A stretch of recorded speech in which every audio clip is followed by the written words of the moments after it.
It's happening again. In his farewell address, President Eisenhower warned us of the rise of the military-industrial complex.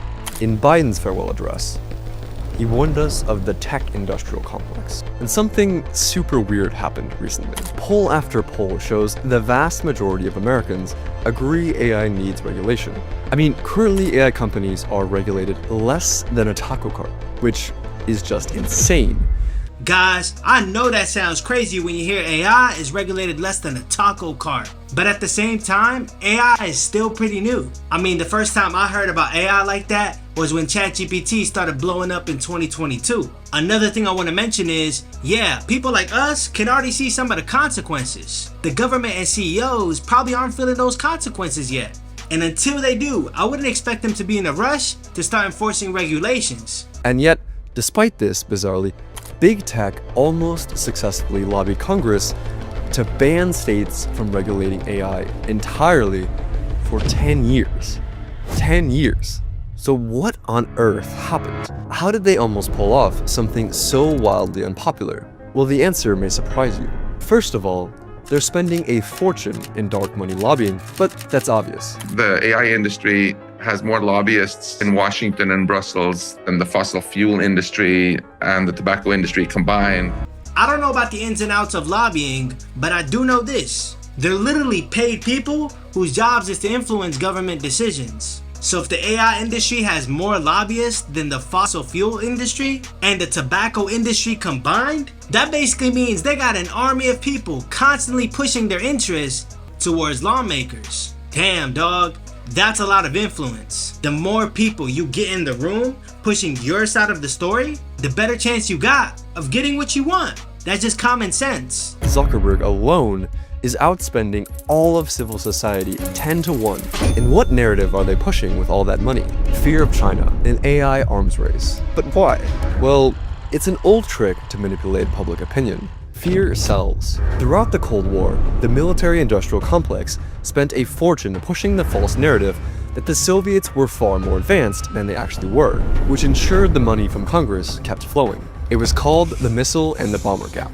They lied and lied and lied again to get bigger and bigger defense contracts. But hold on though, if they continuously lied during the Cold War, at least we were getting better technology, more advanced warfare, and a country that was better protected against foreign threats. But here though, all these government contracts are going to these tech corporations. And let's be honest guys, that's not really making the country safer. It's just helping these tech companies build more advanced AI. And me and you both know some of the detriments that come with more advanced AI.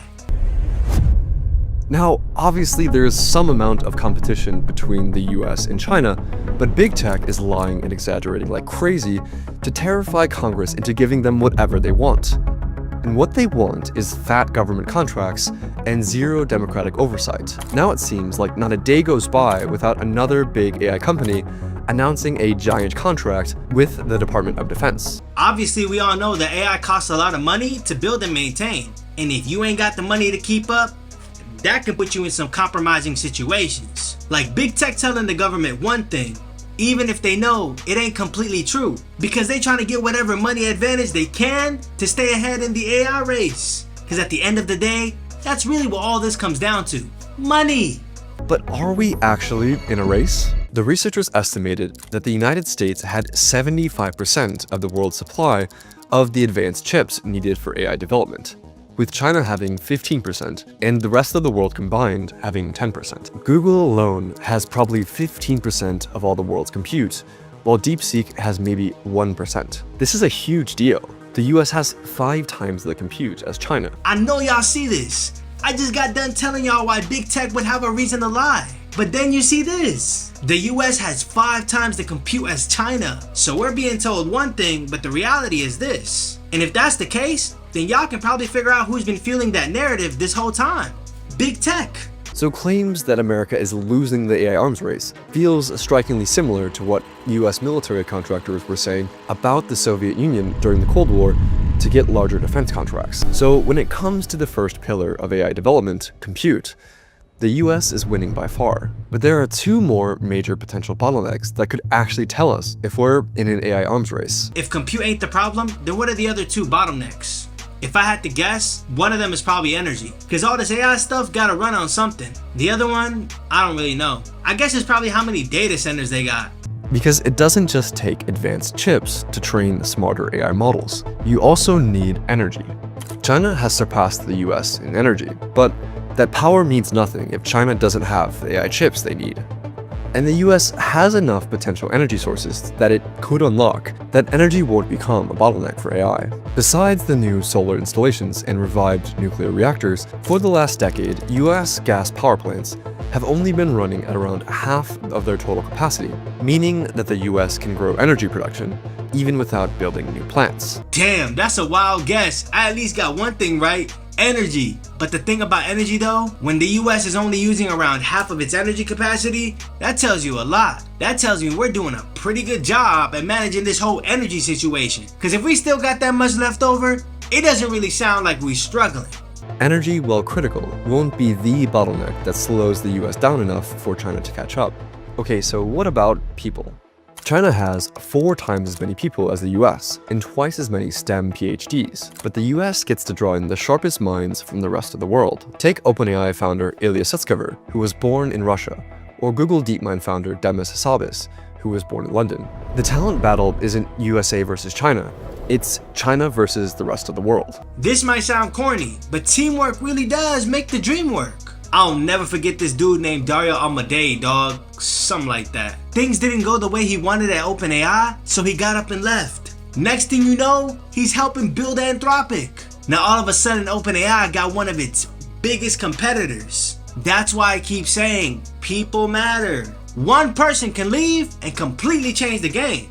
But even if China had more talent, it wouldn't matter. Because the specific goals of the AI companies is to create an intelligence explosion scenario by having AIs themselves do AI research. This would increase the total amount of talent on both sides by 10 or 100 times. Nvidia's CEO thinks that the company will have 100 million AI workers in the next few years. AIs will recruit other AIs to solve problems. Right. AIs will be in, Slack channels with each other. As AI workers increasingly contribute to research and to algorithmic advances, talent ceases to become a bottleneck. I don't know, maybe it's just me, but this whole AI replacing everybody thing never really made much sense to me. Cause these companies sell products and services to regular people. Regular people get money from working. So if AI workers start replacing everybody, then where's the money supposed to come from? To buy the products and services these companies are selling. Like bro, who's buying all this stuff if nobody got a job? The only remaining bottleneck is compute, and there the US is already crushing China, with the US having 5 times as much compute. So if the US already controls the chips, the talent, and has the energy it needs, why the panic? Why are senators pounding the table warning that we can't afford to lose the AI race? It's simple. Big tech is pouring millions into lobbying Congress to spread the narrative that China is sprinting ahead, and that even the tiniest amount of regulation would hand China the race. The deeper and deeper we get into this video, the more one-sided it starts to feel. At the end of the day, it sounds like these tech companies want the same 2 things. Don't regulate us and give us more money. It's looking like they're stirring all this commotion and drama for those 2 things. Let's just call it what it is, man.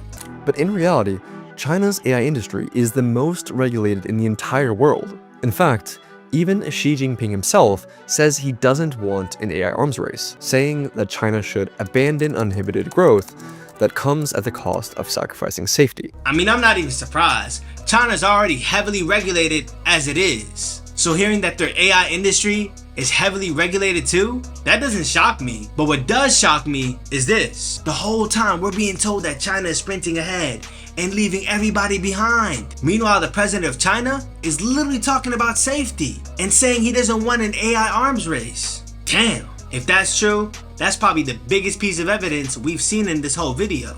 Okay, but there may be a solution to all this madness. The head of DeepMind believes that this is a problem that nations can't solve by competing, but by cooperating. In the same way that we have CERN, he believes that we need a CERN for AGI. Right now, the US is by far the leader in AI, and could use that leverage over China to negotiate a bilateral treaty regulating AI development. And instead of creating fake AI arms races, humanity could actually work together. I mean, that sounds good and all, but let's be real for a second. These tech companies all trying to be the frontier of AI. The one that gets ahead sets the standard for everybody else. And I don't think anybody wants to be the one playing catch up. So as nice as that sounds, I can't see it happening. And if y'all want to see how crazy these rivalries can get, make sure y'all check out that Elon Musk and Sam Altman video. That joint is wild.